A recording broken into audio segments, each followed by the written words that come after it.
Today we're going to talk about managing change in real time, and we're just going to go over a few sort of key ideas. Actually, here we'll go to I created an AIMS slide, so we'll go over that. So today we're going to talk about the sort of profound and sort of compound impacts that constant change has on organizations and their people. We're going to talk about how individual experiences shape collective morale, which influences motivation, productivity, and ultimately performance. We're going to show you some examples of what it looks like to observe and respond to change in real time, which is, I don't know, I find it really fascinating, so I'm excited to share it with everybody. And then we're going to talk about how using this idea of real-time monitoring can better sort of influence the trajectory of your change curve. So, you know, the change curve is sort of inevitable, but, you know, how it gets managed and its impacts can lead to a lot better outcomes. So we're going to go over that today.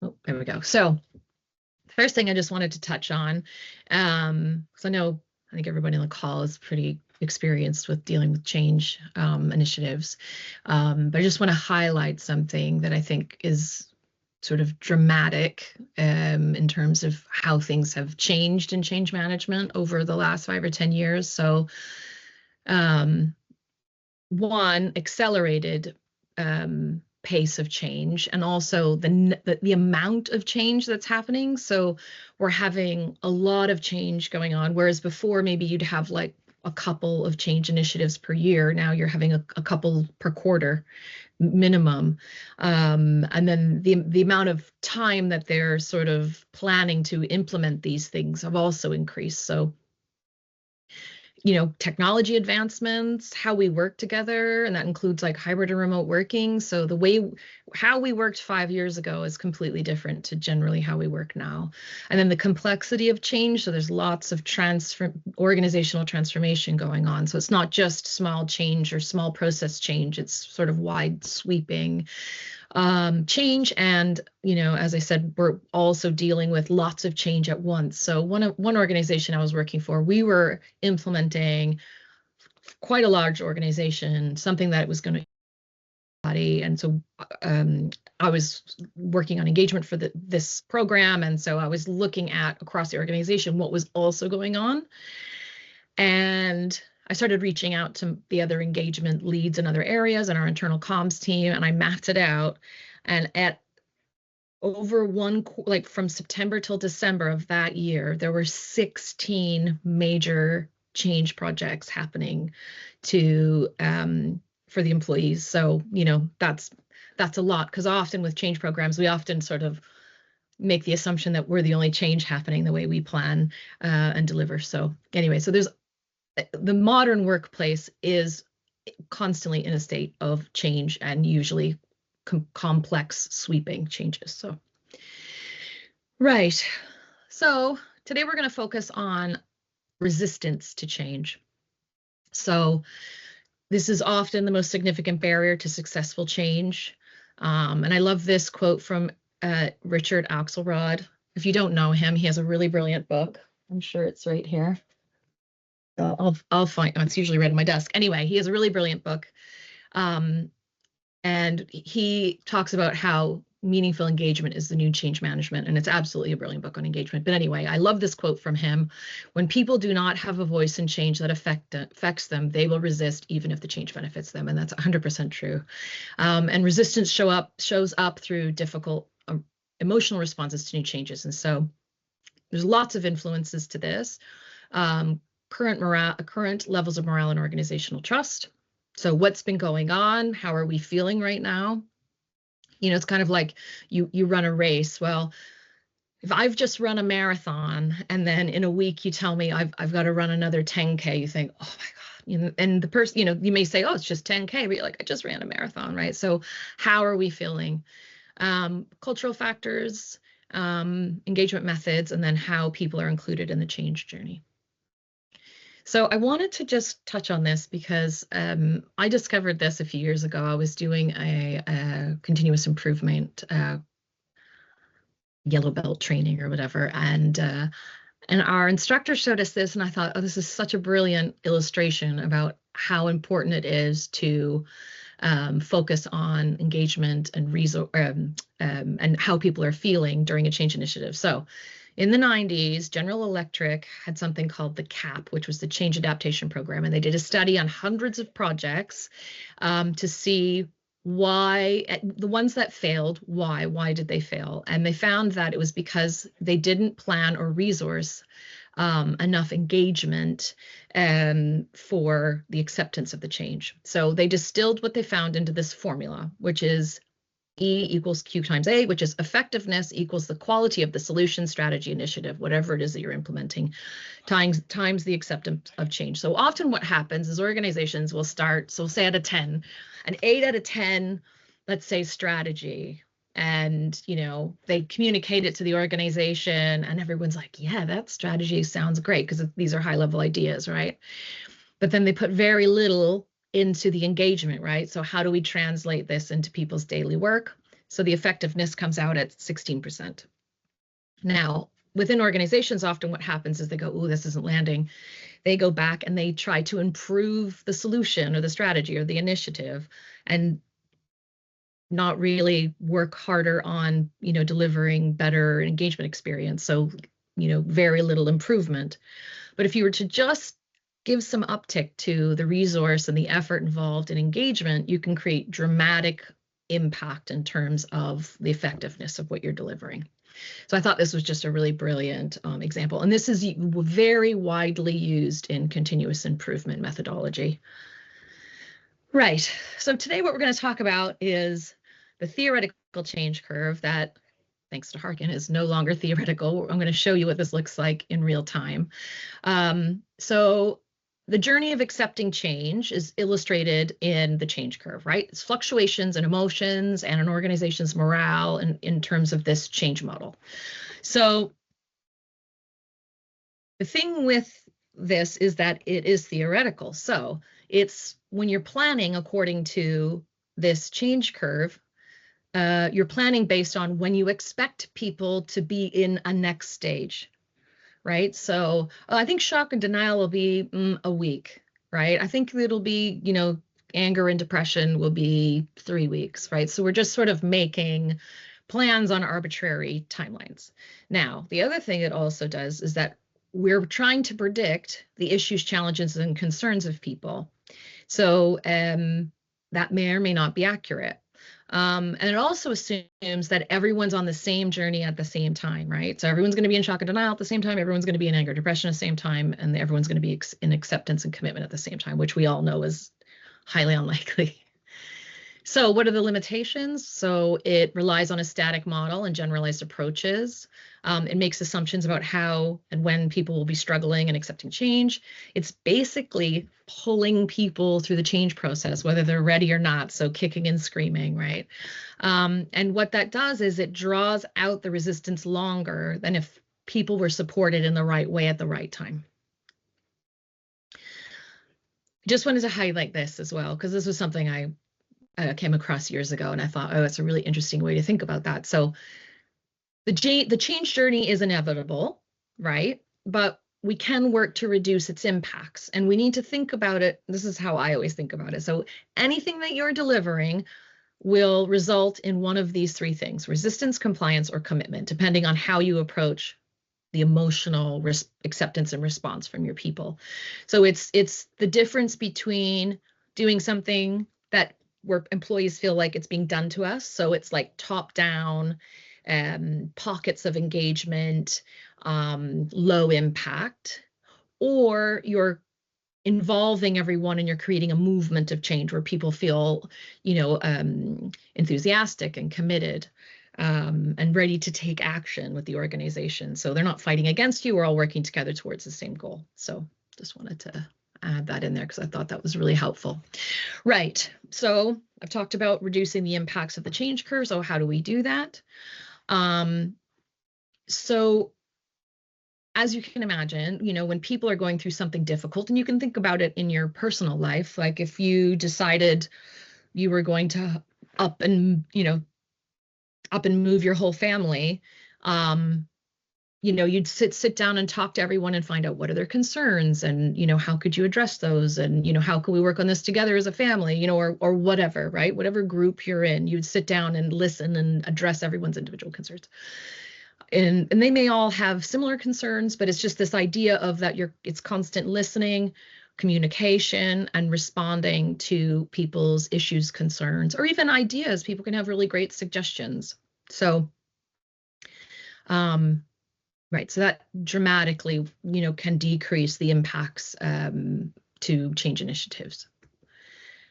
Now, in Harkin, we constantly observe change, and we see it happen in real time, and it's really, really remarkable. When I started working with David and I saw this, I just couldn't believe what I was seeing. I thought this was just an incredible tool to be able to monitor and manage change in a really effective way. So now how this works in Harkin is I won't get too into all of the details, but we have a 2-step check-in process. So people come in each day and they rate how they're feeling, 1 to 100. So we're getting sentiment. And then they can create a comment. Now they can keep it so it's private to them, or they can post it to what we call the wall. And within Harkin, people are posting, this is all anonymous, by the way. So their sentiment, how they're feeling is anonymous, and their comments are all anonymous. So the comment there can be no comment. Comment I keep privately to myself. That's just in my own little dashboard, or I can share it and it goes onto the wall where everyone else can see it, and other people can also anonymously react and respond. So there's constantly anonymous dialogue going on. So how this allows us to observe the change curve is that we can see sentiment in real time, right? So the emotional response and morale in an organization. So when we rate how we're doing, we have a metric called the good day ratio, GDR. And GDR is your ratio of good days to bad days.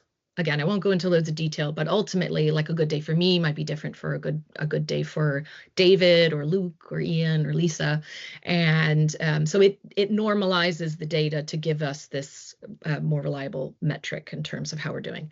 So this is a live indicator of morale and performance levels in your organization. And what you see here on the right is a picture of one of our clients during a restructure, and very clearly shows the change curve.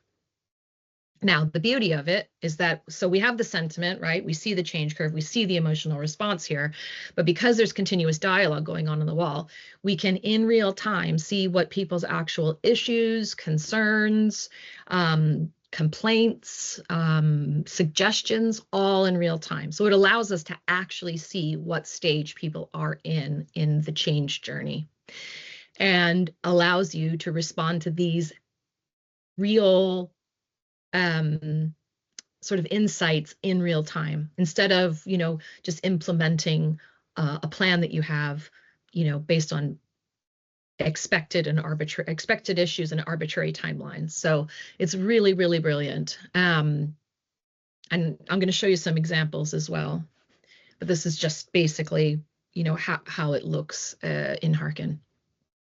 Now, I'm just going to walk you through other things that we can also use to tell us how we're doing and where we are in the change curve. So I'll just we have loads of features, but these are just some really, really, really helpful metrics when you're looking at the change curve in real time. So we have as I said, we have our GDR. So that's our indicator of sentiment, morale, and ultimately performance in your organization. So we have, as I said, the narrative on the wall. We have, they're basically they're called Teams rooms, and they're like little focus groups. So if something comes up on the wall and you want to have a more in-depth discussion, people can go in a Teams room and actually, again, anonymously have a really focused discussion. It's really helpful. So we could do that. Participation numbers. So, okay, we see this change curve, but how representative is this? So you can actually see how many people you're hearing from. So Harkin has really solid participation numbers in general. Within a month, David, correct me if I'm wrong, it's like 30-ish% by month, but not everyone checks in every day. They check in at they have different cadences, but within a 90-day period, it's what, 80% of people we hear from in an organization? 20 to 30 a day, about 60 a month, and 80 to 90 across a quarter. Yeah. Yeah. And thank you. And when change is happening, that number spikes. When something's going on, people are on Harken, and we get really, really high participation numbers during a change. So it allows you to see who you're hearing from and how many people you're hearing from. The other thing is, so again, I won't go into loads of detail, but in the background going on, so when you're rating your sentiment, there's sort of things automatically going on in the background that if you start deteriorating or you have a sudden drop, you get flagged in the system as a well-being case. And then people can reach out to you anonymously. It's like a one-to-one anonymous chat. We noticed you may not be doing okay. Would you like to talk? Is there any way we can help? Like that kind of thing. And so those conversations are also going on in the Wellbeing Center. And so that actually gives you, because when big change is going on, the wellbeing alerts go up. So it's aimed to support people before a crisis.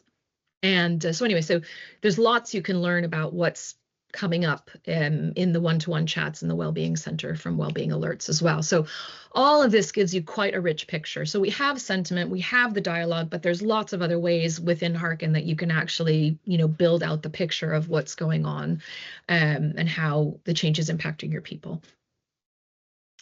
So, okay, what I'm about to show you is a bit of guidance that we use with change in Harken. I'm not going to go through all of it because most of it, I'm sure everyone here has probably seen this, but I just want to give you an idea of like what we go through to then I'm going to show you some of the examples, if that makes sense. So, and we're going to be sending these slides. So if you want to read these in more detail later, they're available. We'll send them so you can read them. But so so you look up change curve, there's lots of different models. And so we've narrowed it down to 3 stages. So we've sort of compressed some of the stages together just to make it a bit easier in terms of like understanding where people are and mapping it out on the,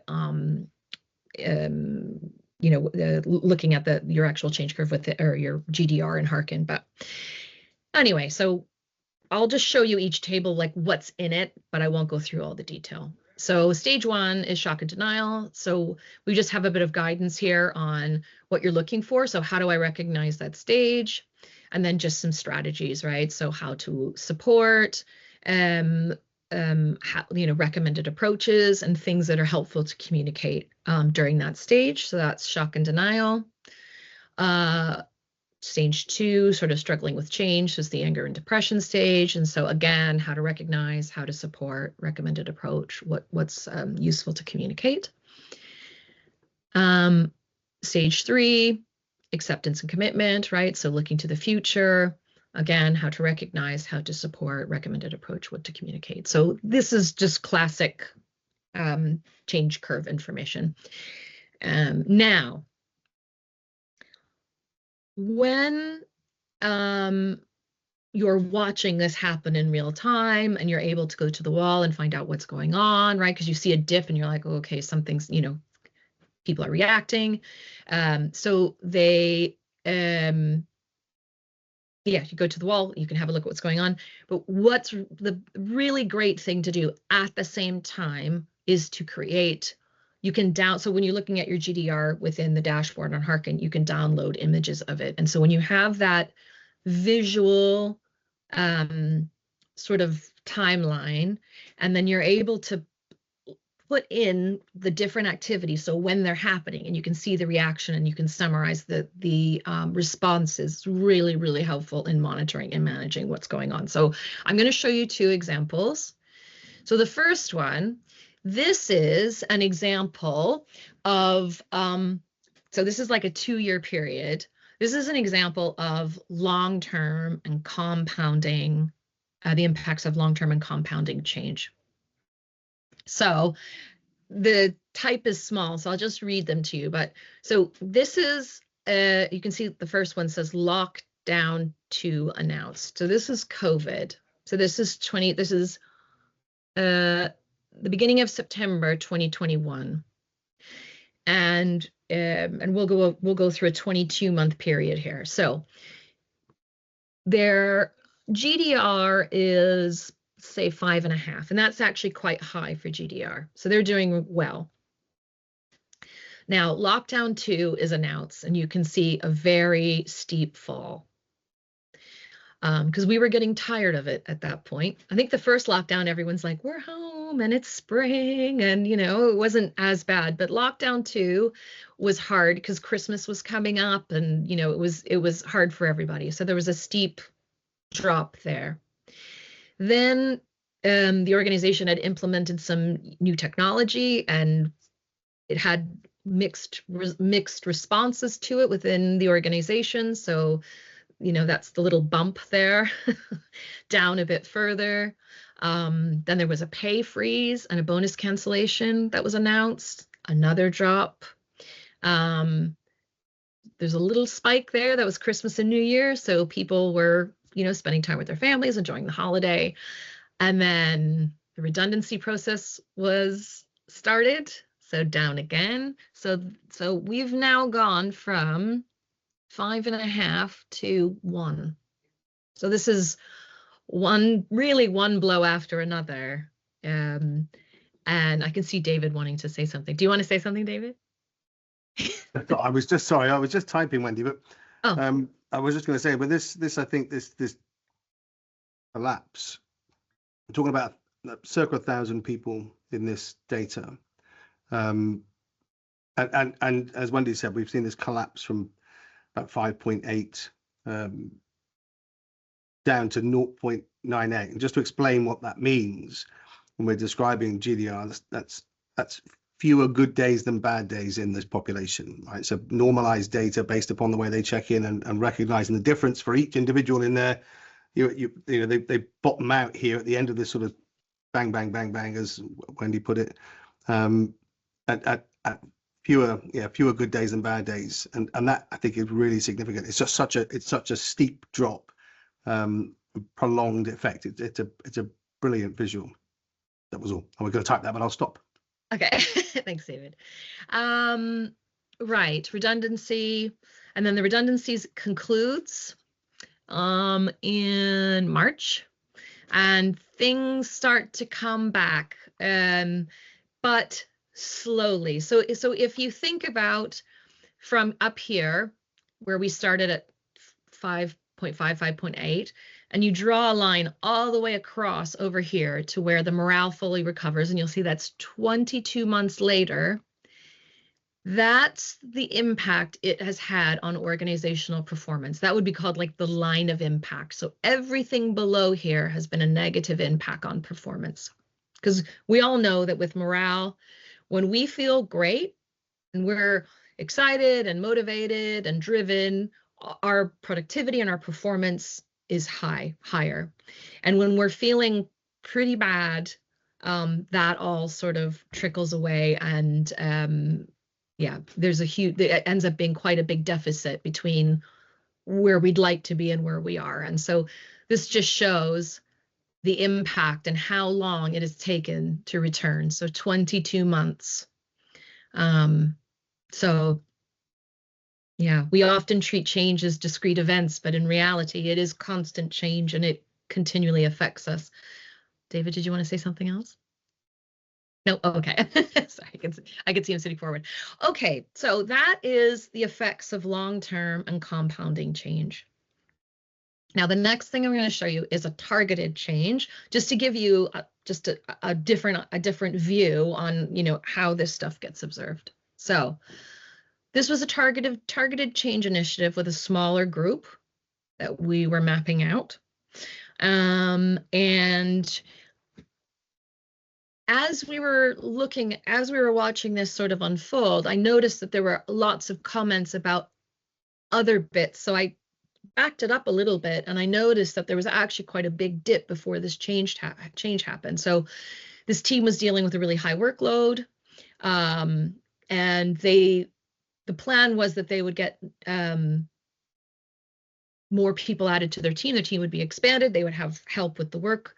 But in the end, the organization decided that if they actually changed how the team worked, that may not be the best course of action, that, actually being more efficient about how the work gets done might be the thing to do. So they decided to test that. And what I noticed that was very clear during monitoring this was that previous impact, this previous dip, dramatically impacted how this particular change initiative rolled out. So that was a really important thing here. But it's just interesting, if you sort of have a look through, I know it's small, but it's just interesting, like at a smaller scale, because, what we looked at before, was a lot of really big things happening, COVID, restructure, pay freeze, those are big things. But this is sort of a smaller, more targeted change. So it's sort of interesting how, where there's little ups and downs depending on what's happened. So this is why I was saying when you map it out visually, it's actually quite interesting to see, so it's, the first senior manager communication. So they were letting senior managers know what was going on. Then it was like trickling through, right? They were cascading the information. So it started dipping a bit. And then there was a meeting that actually was, talking to everyone specifically about the change. So then that sort of dipped down a little bit more. And then we started coming back up. And then there was the launch, because there was a bit of time between, hey, this is happening, and yeah, it's happening now. So then there was a downward, trend again. And then, when there were sort of, if we have a look through, again, we'll send these slides so you can sort of look at these, but like when it was interesting, because when they were communicating success, there was always an uptick on, how people were feeling. So that's really interesting. So it gives you sort of real-time reactions to change initiatives that are going on and what activities you're doing and how your approach is working. So gives a really sort of interesting perspective. But again, when you're watching this happen in real time, you can respond in real time. So if there is a downtick, you can look at, how people are feeling, what's being said, what do they need? Is there something that we've missed that we couldn't anticipate? And then, you can help nudge it back up, as it's sort of happening in real time. So I thought it'd be interesting to do just a quick review of so I've worked in change for a long time. I've implemented change across some really large scale organizations. Like the largest change was with 25,000 people. It's been down to a few hundred to 25,000 people, the types of projects I've worked with over the years. And what we've observed in terms of, what would be helpful and help to improve your change moving forward, I think they're pretty standard and common things people could do to help improve the outcomes of change initiatives. So I'll just go through these quickly. So increased listening. So it's, again, the timely response to concerns. So how are we hearing from what are we hearing from our people, and how are we responding in a timely way? Monitor change stages. So, you may or may not have hearkened, but are there ways for you to monitor the language that's being used? Because in the tables earlier, I talked about the types of things you'll hear. Are there other ways for you to do that? And hearken, it's very easy. But, are there ways for you to sort of monitor that and be in tune with that and responsive to that? Two, build trust and change-ready teams. So focus support on low GR areas. Well, that's just low morale areas. So are there teams or areas of your business that have been dealing with difficult situations, lots of change, they're under a lot of pressure? Those would be low GDR or low morale areas. Understanding and awareness across areas. So it's understanding where these areas are, and you're ensuring that you're meeting people where they are. So do you think their readiness score, small readiness score, are they, doing okay and ready to be on board and move forward with this, or are they still dealing with difficult emotions over something that's happened previously? Involve employees in the journey. So, how do you make people feel part of the change? Involve them in the assessment, the review, the planning, the feedback, involve them in all processes of the stages, because lots of organizations will, lots of like executive leadership will plan something and then they'll go to implement it and doesn't work in practice because they haven't involved the people that do the work every day. So that's really important. Equipping line managers. So they're the first people that employees will go to when they have questions. So if you really equip your line managers well, they'll be able to really help with the emotional responses and the transition around change. Because the support and the understanding at the team level of how things impact their daily work and the support they have in doing that will make a huge difference. Focus on engaging communication. So people-focused messaging, right? So two-way discussion and addressing key concerns and needs. Safe feedback channels. So not everyone feels confident, comfortable, or safe speaking up and providing honest feedback. So that's really important, that you're really understanding what's going on and not what people think you want to hear. And then the fourth bit is communicating positive news stories. So as you saw in the targeted example, every time there was a positive, they were communicating positive success stories or examples, there was an uptick in morale each time. So communicate often and early. I should have put "and early." There you go. Oh yes, one last thing. So, okay, great. We've talked about all of these things, wonderful, but what does that mean? So I think the biggest switch with this type of real-time monitoring and management in change is that it's changing from you create the plan before it even happens, and again, it's predicted concerns and issues and arbitrary timelines. So you create those plans, right? Because we all need a plan and we need to be prepared, but it's with the caveat that the triggers aren't arbitrary deadlines. The triggers are based on the sentiment changes that you're seeing, and that your issues and concerns that you're communicating responses to are actually reflecting what's happening when it's implemented, not what you thought was going to happen. So just using that to create new best practice guidance around managing change, because I've worked in a number of organizations, and what I've noticed is we implement things, we do a lessons learned, we implement it the same way next time. And although we have lots of documents that list lessons learned, they often don't get implemented into common or best practice when implementing change initiatives, projects, etc.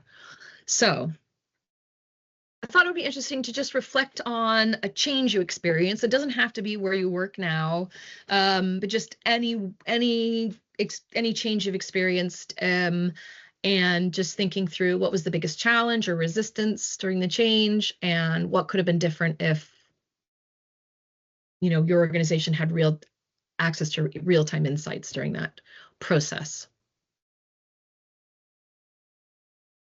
Anybody want to go first?